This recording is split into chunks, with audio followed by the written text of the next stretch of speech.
Di sini kami dari kelompok 4 ingin menyampaikan hasil diskusi kami selama 2 bulan, yang dimana ini untuk memenuhi tugas ujian akhir semester untuk mata kuliah Sistem Informasi. Langsung saja, di sini ada hasil presentasi kami yang sudah kami buat. Di sini ada anggota tim. Yang pertama dengan diri saya sendiri, yaitu Lydia Aldiani. Perkenalkan, nama saya Vera Dayuwanti. Perkenalkan, nama saya Septi Andini. Perkenalkan, nama saya Zara Suandira. Nah, itu beberapa kelompok dari kami. Nah, selanjutnya ada latar belakang yang akan disampaikan oleh Septi. Di sini ada latar belakang berdirinya Klinik Ruqyah Sopyan. Klinik Ruqyah Sopyan berdiri sejak 2007 dan bergerak di bidang pelayanan kesehatan ibu dan anak serta penjualan obat dan perlengkapan bayi. Klinik Ruqyah Sopyan ini masih menggunakan sistem pencatatan manual dan Excel, sehingga proses kerja menjadi lambat, rawan kesalahan, dan sulit dalam pencarian data.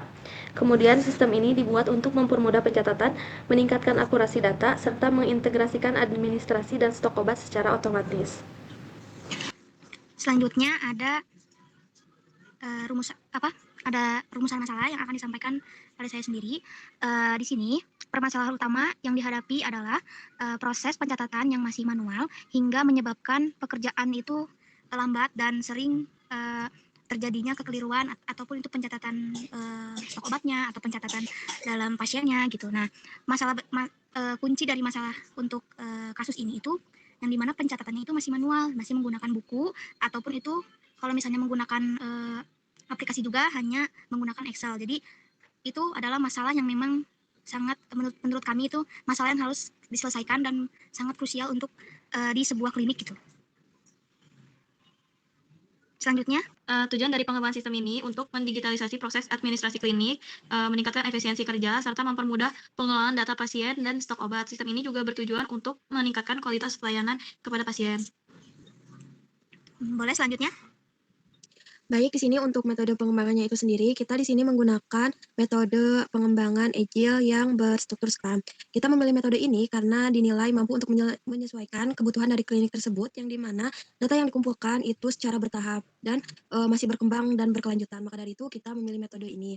Nah, baik untuk metode Agile itu sendiri, dia ada beberapa tahapan, yang dimana tahapan pertama yaitu menganalisis kebutuhan. Untuk tahapan ini kita melakukan atau mengolah data hasil observasi di dalam klinik tersebut dari mulai bagian kecil agar pengembangan lebih terarah dan perubahan kebutuhan dapat didiagnosis lebih cepat. Terus untuk tahap yang kedua ada perancangan atau desain. Di sini kita melakukan atau membuat struktur database dari mulai error proses, antarmuka, sistem yang sederhana agar staf klinik mudah dalam mengoperasikannya. Terus untuk yang tahap yang ketiga yaitu ada tahap implementasi. Di sini untuk tahapan implementasi kita membangun sistem dari mulai fitur demi fitur berdasarkan prioritas. Setiap fitur yang diselesaikan langsung diuji dan dikonsultasi kepada pengguna untuk mendapatkan umpan baik secara langsung. Untuk yang keempat, di sini ada tahap pengujian atau testing, di mana di sini kita memastikan bahwasanya sistem berjalan secara optimal, mulai dari fungsi input, pencarian data, hingga keamanan penyimpanan. Lalu ada sistem evaluasi bersama pihak klinik. Nah, untuk yang terakhir ada tahap pemeliharaan atau maintenance. Di sini kita melakukan pemantauan, berkelanjutan, dan perbaikan berkala agar sistem tetap relevan dengan kebutuhan klinik di masa depan. Baik, selanjutnya di sini ada jadwal dan timeline ya. Sebelumnya kita itu pasti adanya perencanaan dulu, terus ada jadwalnya dulu, apa dan kapan kita akan ngerjain tugas ini gitu. Nah, di pengembangan sistem informasi ini kami melakukan selama kurang lebih 2 bulan, sekitar 8 minggu. Nah, 2 bulan ini kita mulai dari bulan Mei sampai dengan bulan Juli. Nah, kita mulai dari bulan Mei itu dari tanggal 5 sampai 9 Mei, sekitar 5 hari. Nah, sekitar 5 hari itu, yang pertama, tahapan kegiatan itu kita diskusi dulu, diskusi kelompok dulu nih, lalu menentukan objek observasinya. Jadi kita tuh mau ngambil di tempat mana nih objek yang mau kita observasi sama yang mau kita analisis selama 5 hari. Lalu pada tanggal 13 sampai 15 Mei itu, kita di minggu kedua, di bulan Mei itu kita diskusi kembali tentang pembagian tugas dan menyusun tujuan dan jadwal proyeknya. Di sini kita tuh membagikan tugas mulai dari penyusunan laporannya dulu. Jadi kita bagi beberapa agar lebih efisien gitu mengerjakan tugasnya. Nah, lalu di tanggal 16 Mei selama kita observasi langsung ke lapangannya itu memang 1 hari. Nah, karena kita udah menemukan nih observasi yang tepat dan memang sudah sesuai dengan syarat yang ditentukan di mata kuliah ini, kita observasi ke klinik Rukia Sopian. Nah, di situ saat kita observasi, kita itu melakukan wawancara bersama narasumber, terus lalu kita dokumentasi dan menanyakan hal-hal yang memang perlu kita dapatkan datanya gitu.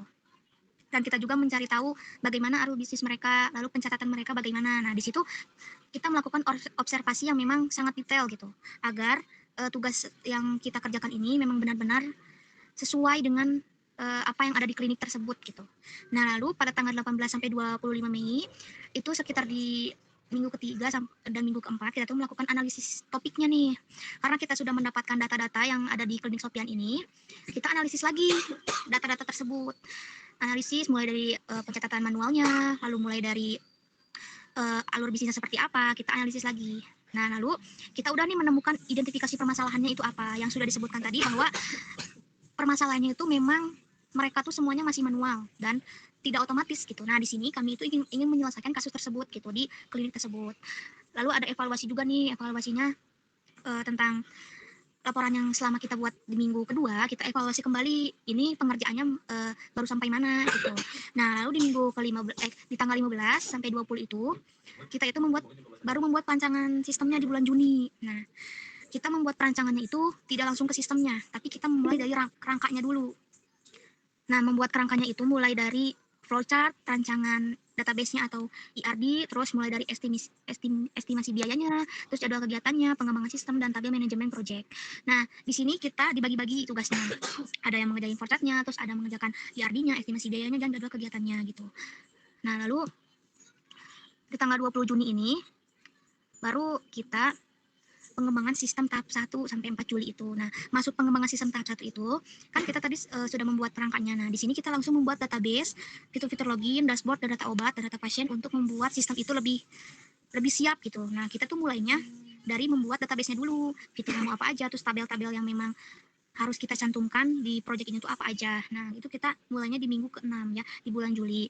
Nah, lalu di minggu ke-7 di tanggal 5 sampai 10 Juli itu ada pengembangan sistem tahap 2. Nah, di sini di sistem tahap 2 ini kita diuji lagi nih, kita testing dulu si sistemnya apakah ada error ataukah ke bug atau bagaimana. Kita cek dulu semua fiturnya, terus perbaikan bugnya, terus penyesuaian tampilannya dari mulai UI atau UX-nya juga kita perhatikan bahwa nanti setelah kita serahkan gitu atau setelah kita tampilkan itu aplikasi kita tuh benar-benar siap dan memang bagus gitu. Nah, di sini kita tuh nggak langsung tiba-tiba kita share gitu, enggak, kita testing dulu apakah ini sudah sesuai dengan standar yang kita mau aplikasinya. Nah, kita uji dulu di sini. Nah, lalu selanjutnya di minggu ke-8 itu ada implementasi dan dokumentasi. Nah, di sini tuh kita tuh finalisasi sistemnya setelah kita testing semua, setelah kita cek semuanya sudah benar-benar baik gitu ya. Nah, lalu kita finalisasi nih bahwa sistem ini memang sudah benar-benar jadi. Nah, baru di situ kita menyusun lagi laporannya dengan baik gitu ya. Nah, di sini mungkin ada revisi-revisi sedikit tentang laporannya. Nah, lalu pembuatan presentasi gitu. Mungkin untuk jadwal perancangan sistemnya seperti itu. Mungkin selanjutnya, nah di sini ada namanya timeline project. Nah, di sini kita bikin sebuah tabel yang dimana kita tuh membuat timelinenya nih agar project ini tuh terstruktur dari minggu pertama sampai minggu ke-8 itu. Jadi kita ngerasain kan 2 bulan. Jadi kita bikin kayak sebuah kalender gitu, bisa dibilang ya kayak kalender. Nah, kita tandain nih bahwa di minggu pertama misalnya tadi tentang diskusi atau perencanaannya dulu apakah itu udah dilaksanakan apa belum. Kalau memang sudah dilaksanakan, nanti di timelinenya itu kita beri tanda, mau itu centang atau seperti yang ada di gambar gitu ya, itu ditandai dengan warna kuning. Nah, bahwa tanda kuning itu memang kita sudah disetujui dan sudah selesai gitu. Dan di minggu-minggu lainnya juga kita tandain bahwa agar kita sebagai ya kelompok itu bisa bekerja sama dengan baik. Jadi tidak ada pekerjaan yang memang terlewat gitu. Makanya kita menggunakan timeline dan agar kita tuh ingat dengan deadline yang memang kita sepakati gitu sebelumnya.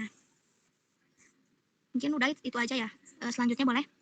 Nah, baik, di sini ada alur sistemnya yaitu flowchart. Di sini kita menggunakan flowchart untuk menggambarkan alur kerja sistem, di mana mulai dari pasien datang dan melakukan pembayaran, kita digambarkan oleh proses atau menggunakan flowchart tersebut. Mungkin bentar. Ini hasil gambaran alur atau flowchart dari klinik tersebut. Di sini dimulai dari tahap administrasi, yang dimana dimulai dari pasien datang, lalu kita mengecek apakah pasien itu baru atau dia pasien lama.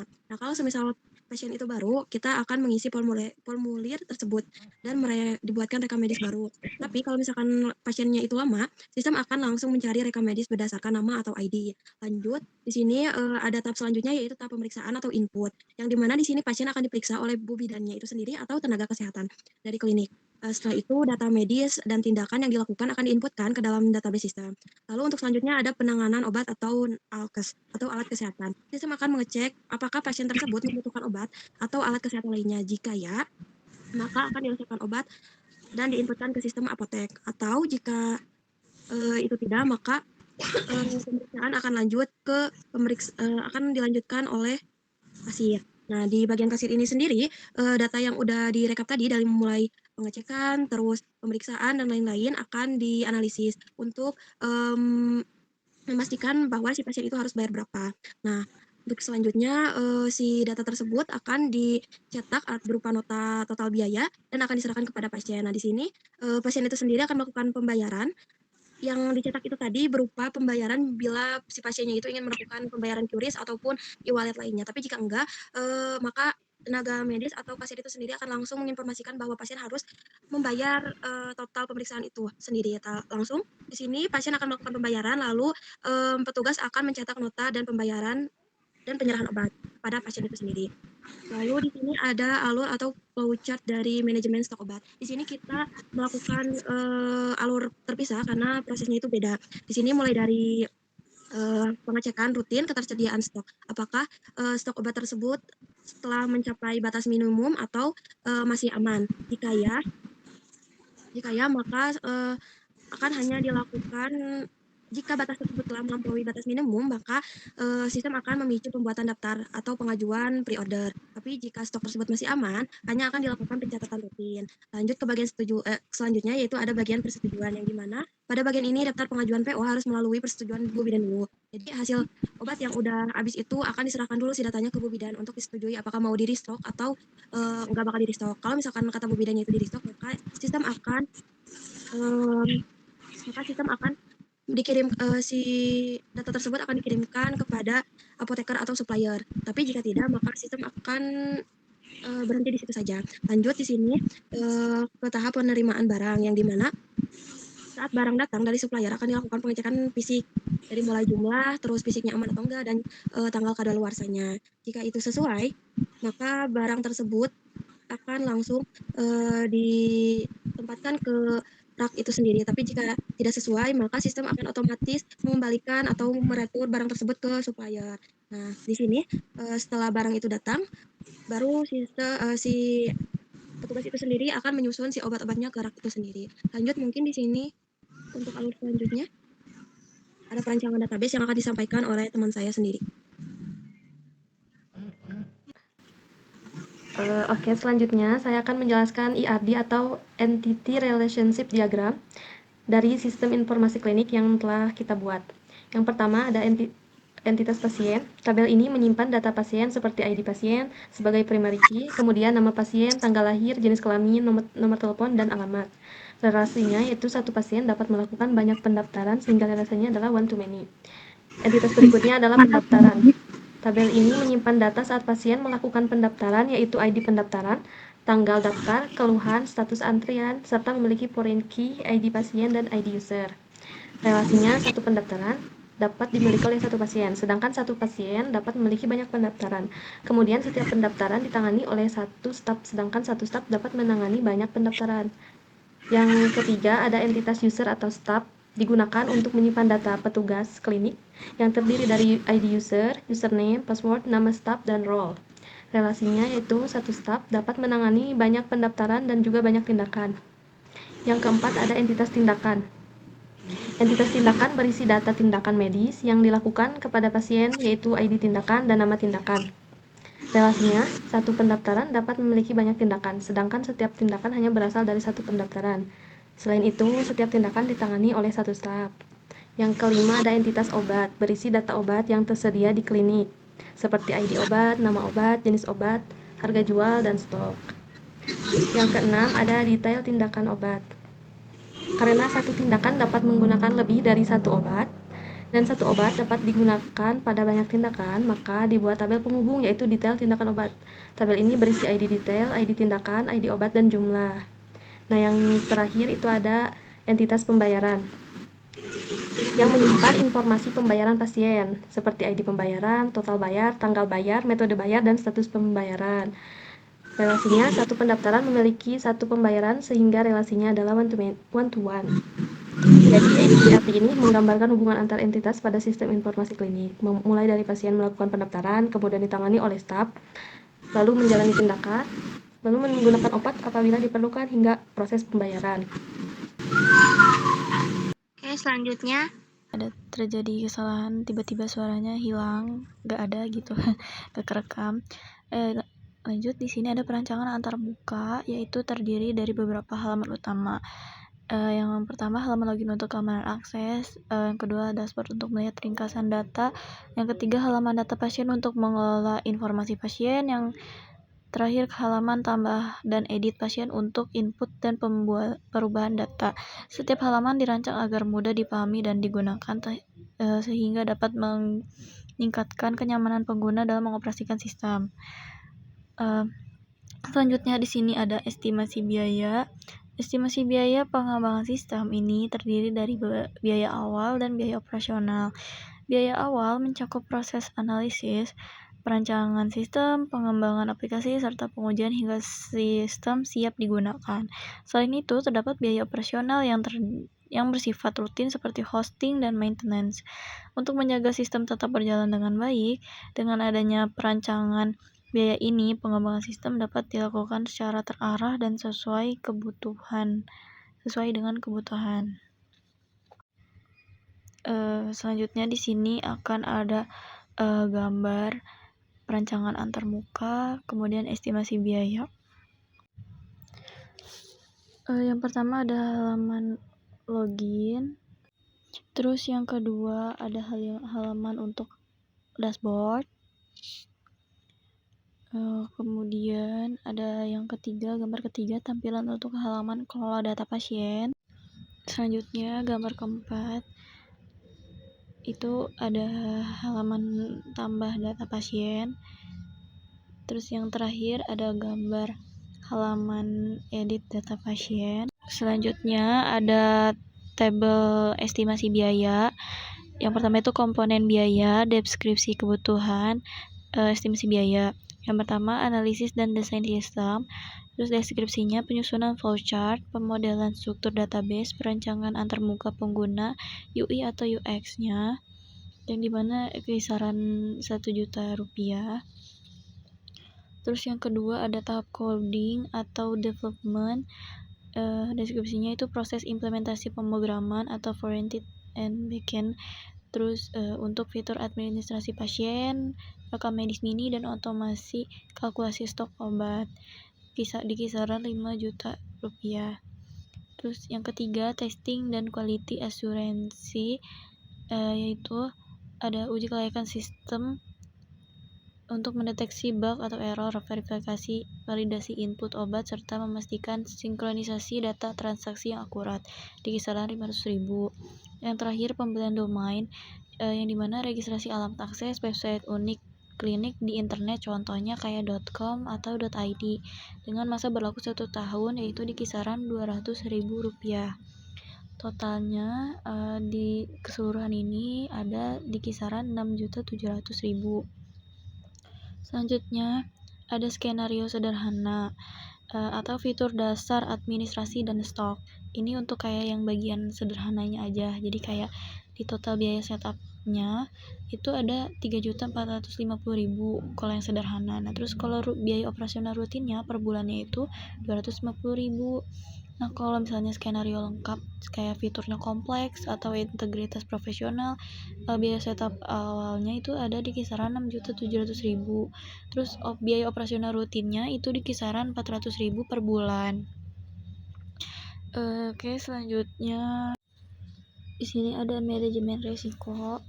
Dalam pengembangan sistem informasi, terdapat beberapa risiko yang mungkin terjadi, seperti keterlambatan proyek, kesalahan dalam memahami kebutuhan pengguna, hingga gangguan teknis seperti kehilangan data atau sistem tidak dapat diakses. Untuk mengatasi hal tersebut diperlukan strategi mitigasi seperti melakukan komunikasi yang intens dengan pihak klinik, melakukan backup data secara berkala, serta lakukan pengujian sistem sebelum digunakan. Dengan adanya manajemen risiko yang baik, diharapkan proses pengembangan sistem dapat berjalan lancar dan menghasilkan sistem yang sesuai dengan kebutuhan pengguna. Di sini saya akan menampilkan tabel manajemen risiko proyeknya. Yang pertama itu ada risiko, penyebab, dampak, probabilitas, tingkat risiko, dan mitigasi. Yang pertama itu ada keterlambatan pengembangan sistem, penyebabnya perencanaan kurang matang, dan perubahan kebutuhan. Dampaknya adalah proyek mundur, terus probabilitasnya sedang, resikonya juga sedang, mitigasinya melakukan timeline yang jelas dan melakukan monitoring berkala. Yang kedua ada kesalahan pengumpulan kebutuhan pengguna, kurangnya komunikasi dengan pihak klinik, terus fitur tidak sesuai kebutuhan, probabilitasnya tinggi, resikonya tinggi, terus mitigasinya melakukan wawancara dan validasi kebutuhan secara berkala. Yang ketiga ada kehilangan data pasien, terus penyebabnya kerusakan secara atau kesalahan dalam sistem, terus ada dampaknya data penting hilang, terus probabilitasnya rendah, tingkat resikonya tinggi, mitigasinya melakukan backup data otomatis dan rutin. Yang keempat ada kebocoran data pasien, serangan cyber atau keamanan lemah, terus pelanggaran privasi dan reputasi buruk, probabilitasnya sedang, risikonya tinggi. Terus mitigasinya menggunakan enkripsi data SSL dan kontrol akses pengguna. Yang kelima ada website tidak dapat diakses atau downtime, penyebabnya gangguan hosting atau server, dampaknya layanan online terganggu, probabilitasnya sedang, tingkat resikonya juga sedang. Terus mitigasinya memilih hosting yang andal dan melakukan monitoring server. Yang keenam ada bug pada pendaftaran pasien, bug pada sistem pendaftaran pasien, terus penyebabnya kesalahan pemrograman, dampaknya data pendaftaran tidak tersimpan, probabilitasnya sedang, risikonya juga sedang, mitigasinya melakukan pengujian atau testing sebelum implementasi. Yang ketujuh ada kinerja website lambat, terus dampaknya optimasi sistem kurang baik, dampak yang terjadinya itu pengguna tidak nyaman, probabilitasnya sedang, tingkat risikonya juga sedang, mitigasinya optimasi database, gambar, dan kode pemrograman. Yang kedelapan ada ketidakcocokan browser, penyebabnya pengembangan tidak memperhatikan, terus dampaknya tampilan website rusak, probabilitasnya rendah, tingkat risikonya juga rendah. Terus mitigasinya melakukan uji coba pada berbagai browser. Terus yang kesembilan ada kurangnya kemampuan pengguna dalam mengoperasikan sistem, minim pelatihan, sistem tidak dimanfaatkan optimal, terus itunya sedang, risikonya sedang, mitigasinya menyediakan pelatihan dan panduan penggunaan.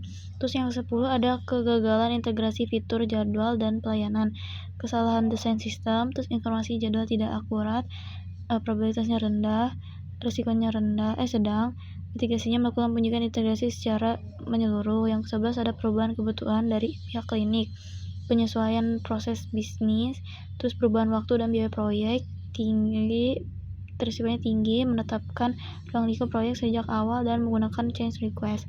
Yang ke-12 ada gangguan listrik atau jaringan internet, faktor eksternal, website tidak dapat digunakan otomatis, sedang, dan menyediakan UPS dan koneksi internet cadangan.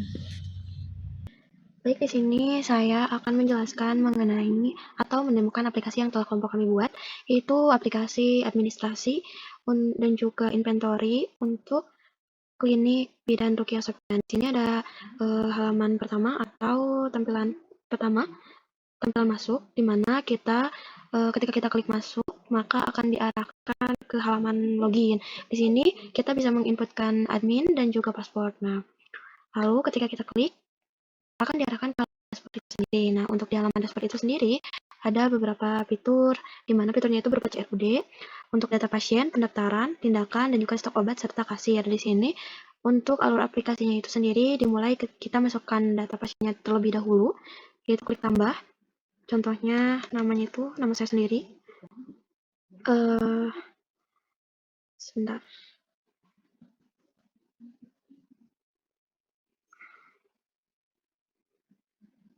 Oke. Misal kita masukkan perempuan, nomor teleponnya, dan alamat. Nah, lalu di sini kita klik simpan, maka data akan tersimpan langsung ke si tabel. Lalu kita keluar dari halaman data pasien, kita lanjut ke halaman data pendaftaran. Nah, di sini kita bisa langsung klik data atas nama saya sendiri. Di sini keluhannya misal batuk, lalu masukkan ke antrian. Nanti otomatis dia akan ngerelasi ke tabel tindakan. Di sini kita langsung inputkan. Nah, ini tadi yang udah saya inputkan datanya. Kita klik periksa untuk melanjutkan tindakan. Kita klik bidan siapa dulu. Terus misal tindakan pemeriksaannya itu 70.000. Nah, di sini hasil pemeriksaannya itu saya batuk. Terus diresepin obat misal Neozep. Di sini dikasih 2, langsung disimpan, maka akan tersimpan ke tabel riwayat pemeriksaan yang ini. ke-6. Lalu di sini kita kembali lagi ke dashboard. Nah, setelah itu kita langsung ke bagian kasir. Nah, di sini udah terdaftar bahwasanya pasien bernama Pera yang merupakan keluhan batuk dan diperiksa oleh bidan Siti. Rincian obatnya yaitu tadi 1 macam. Total bayarnya itu ada 85.000, kita proses. Lalu di sini ada pilihan apakah kita mau cash, tunai, dan lain-lain. Kita pilih transfer bank atau QRIS saja deh. Nah, otomatis nanti si notanya akan langsung dicetak. Ini untuk notanya itu sendiri. Nah, seperti ini. Jadi kalau misalkan kita klik cetak, itu akan dicetak ataupun akan tersimpan dalam bentuk file PDF seperti itu. Nah, di sini kita kembali lagi ke dashboard. Nah, di sini ada tabel atau kelola data stok obat. Di sini kita bisa menambahkan jumlah obat. Misalkan kita tambah obat baru, nama obatnya vitamin C. Misal jenis obatnya sirup. Harga jual kita jual di harga 25.000. Dan stok awal kita kasih 25. Kita simpan. Dan ini bisa langsung tersimpan. Ini juga bisa diedit. Misal ini stoknya itu jadi 20.